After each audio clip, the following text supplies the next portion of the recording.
warahmatullahi wabarakatuh.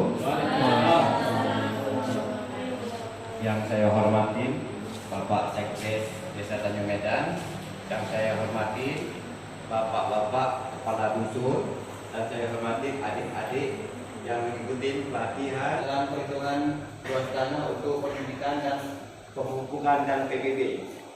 Nanti akan disampaikan dengan saudara kita Harimanta. Dan sebelumnya saya serahkan kepada Pak Sekdes untuk membuka acara yang penghitungan luas tanah.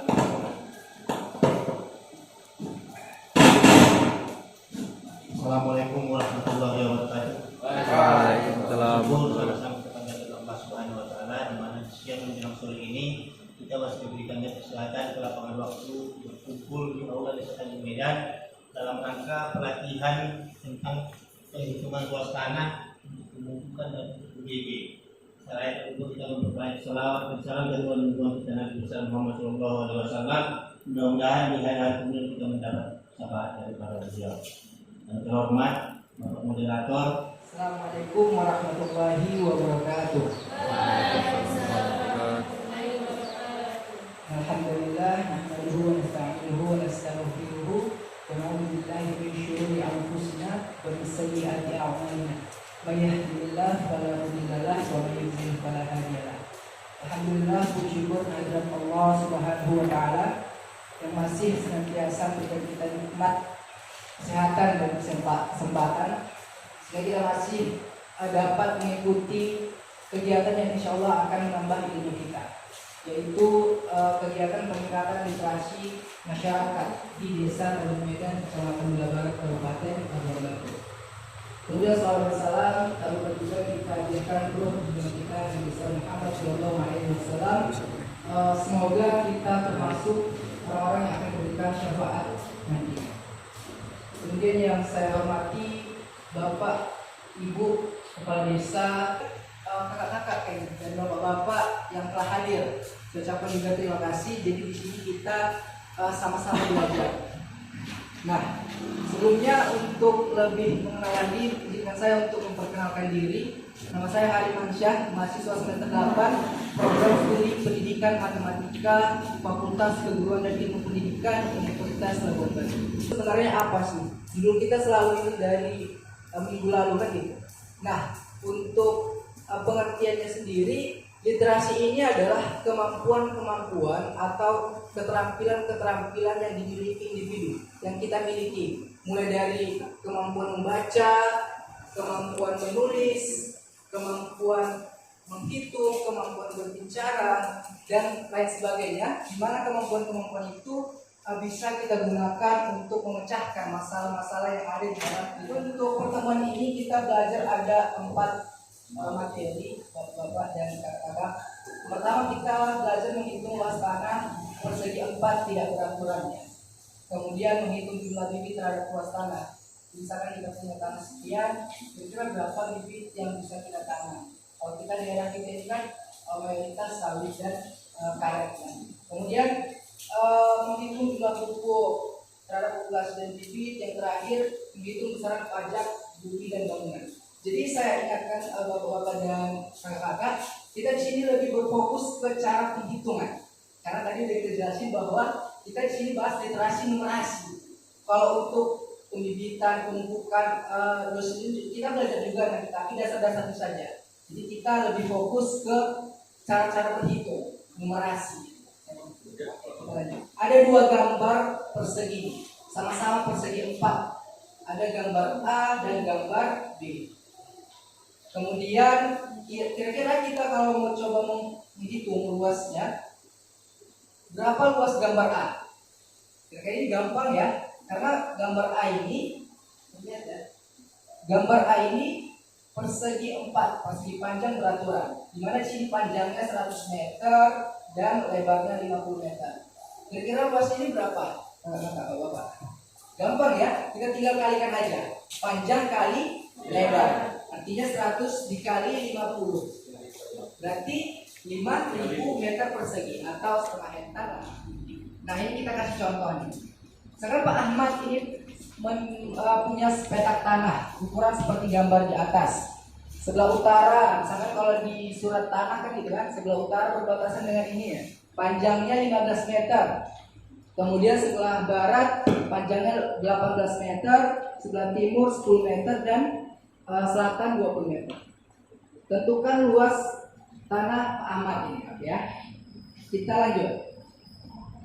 Nah, tadi kita udah belajar bahwasanya kalau persegi panjang atau sebuah persegi yang ukurannya sama, kita ubah pun dia bentuknya, asalkan panjang sisi-sisinya itu sama, maka luasnya akan tetap. Jadi gambar A ini tadi, gambar tanah Pak Ahmad ini yang udah kita gambar tadi 18, 15, 10 dan 20 meter, kita ubah sedikit gambarnya. Sisi yang 15 meter ini sebagai sisi A, kemudian yang 10 meter sisi B, kita namakan misalkan yang sendiri ini yang belum ada panjangnya sisi C. Ini namanya aja nih. Nah, kira-kira panjang C ini berapa kan gitu. Walaupun di situ sudah ada, tapi kita ini aja lagi ya. Nah, di sini kita pakai rumus segitiga Pitagoras namanya. Rumus segitiga Pitagoras. Jadi mungkin kalau kakak masih ingat waktu SMP, masih kelas 2 SMP, rumus Pitagoras ini yang paling famous, yang paling terkenal kalau kita bahas di matematika itu. Gimana rumusnya? Misalkan kalau kita ingin mencari sisi C ini, maka kita bisa dapat rumusnya C sama dengan akar A kuadrat ditambah B kuadrat. Mungkin biar lebih paham lagi kita kasih contoh yang lain selain daripada yang ada di yang kita tahu lah ya. Misalkan A, B, C, sisi A, B, dan C. Jadi kalau misalkan sisi A diketahui, misalkan panjangnya sekian, B diketahui juga panjangnya sekian, C kita nggak tahu berapa panjangnya. Atau C diketahui, A diketahui, B nya nggak diketahui berapa. Jadi namanya ada rumus Pitagoras yang digunakan kita. Rumus Pitagoras ini bisa kita gunakan untuk mencari sisi-sisi yang nggak diketahui. Jadi kalau misalkan kita cari sisi A, misalkan rumusnya berubah. C-nya ini yang paling panjang. C-nya sisi yang paling panjang. Maka kalau kita mau cari misalkan A-nya nggak diketahui, C dan B-nya diketahui, rumusnya berubah, nggak jadi kayak yang materi kita, tapi C kuadrat dikurang B kuadrat, gitu ya, misalkan. Jadi kalau misalkan kita mau cari sisi B, sisi B-nya berapa misalkan, B-nya nggak ditahu, tapi A dan C-nya misalkan ditahu, nanti kita coba. Maka rumus kita berubah lagi. Jadi sebenarnya nggak perlu kita menghafal rumus, tapi kita paham aja konsepnya, bahwasanya kalau dia sisi yang paling panjang, maka nanti rumusnya A ditambah B. Kalau sisi yang paling panjang A ditambah dari keliling. Maka setelah kita jumlahkan 15 tambah 10 ditambah 18,3 43,3 dibagi 2. Dibagi 2 berapa hasilnya? 21,65. Boleh dihitung sendiri ya kalau ibaratnya ada salah. Karena buat materinya juga ini, mana tahu ada koreksi kan? Maka S atau panjang semi perimeternya itu 21,65. Biar apa kita cari garis semi perimeternya tadi? Biar memenuhi rumus Heron tadi, biar bisa kita cari luasnya kan gitu. Nah, kita lanjut. Udah dapat tadi rumusnya. Di sini misalkan kita buatnya ya. Mencari luas segitiga sembarang. Rumusnya itu akar semi perimeter kita kali semi perimeter dikurang A dikali semi perimeter dikurang B dikali lagi semi perimeter dikurang C. Semi perimeternya kan udah kita cari. Setengah dari kelilingnya tadi berapa? 21 ya? 21, maka tadi 12, B-nya tadi berapa ya? 25, terus yang C-nya itu yang kita cari tadi 29,15 ya. 29,15 meter. Kita pakai rumus Heron tadi. Gimana untuk menghitung luas segitiga B tadi yang segitiga sembarang? Sama dengan akar semi perimeternya tadi. Oh, semi perimeternya belum kita cari. Sorry. Udah dapat kita C-nya. Kita cari dulu semi perimeternya atau setengah dari keliling. Keliling itu apa rumusnya? Keliling itu A ditambah B ditambah C. Berarti kita tambahkan aja semuanya. ya. Maka kelilingnya sama dengan area 15 ditambah 25 ditambah 29,15. Boleh ditambahkan enggak? Berarti 40 berapa itu? 69,15 ya. 69,15. Nah, semi perimeter tadi S itu adalah setengah dari keliling. Setengah dari keliling, maka setengah keliling itu berapa kelilingnya tadi? 69,15. Berapa itu? 34 berapa? Nah, sekarang kita masuk menghitungnya. Rumusnya itu kalau kita mau tahu berapa kira-kira jumlah bibit yang harus kita sediakan atau populasinya itu, luas arealnya itu kita bagi dengan ukuran yang mau kita pakai. A dikali B misalkan. Misalkan kalau di contoh yang saya buat di sini, misalnya kita punya tanah 1 hektar nih. Kalau kita mau pakai model bujur sangkar yang petak-petak dulu misalkan. Kita punya tanah 1 hektar, terus kita mau buat ukurannya 9 kali 9. Maka langsung aja kita masukkan ke rumusnya tadi. Luas area 1 hektar itu 10.000 meter persegi ya Pak ya. Kakak udah tahu juga ya. 100 dikali 100 kalau kita buat perseginya misalkan itu 1 hektar. 1 hektare kalau bahasa matematikanya. Kita di masyarakat bilangnya hektar gitu kan. 100 dikali 100 10.000 meter persegi. 10.000 dibagi jarak yang mau kita pakai tadi. Misalnya kita mau pakai 9 dikali 2 sampai 3 tahun itu 2 sampai 2,5 kilo Pak. Jadi kalau sawit kita tadi udah 2 tahun ditanam, kira-kira pupuk yang ideal kita bagikan itu 2 kilo. Kita kadang udah sampai kan, itu si pupuk putih. Oh loh. Udah loh Mas. Oh memang, terboleh memang pupuknya. Tapi kan ini kita belajar cara menghitungnya ya Pak. Jadi kira-kira kalau terboleh kita tadi 2 kilo Pak, anggo 2 sampai 3 tahun ukuran sawit kita. Ideal ya. Ini memang penelitian dimanapun di Indonesia memang kayak gitu. Di Yayan ada mengambil dalam Bapak Haji Arsad.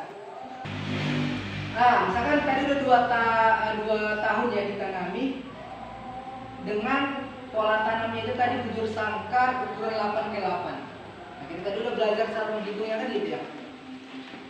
Jadi Pak Ahmad bingung ini berapa kira-kira pupuk yang dia butuhkan biar dia bisa sebar ke lahannya tadi.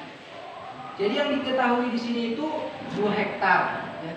2 hektar berarti 20.000 meter persegi. Ya. Kemudian apa lagi yang diketahui?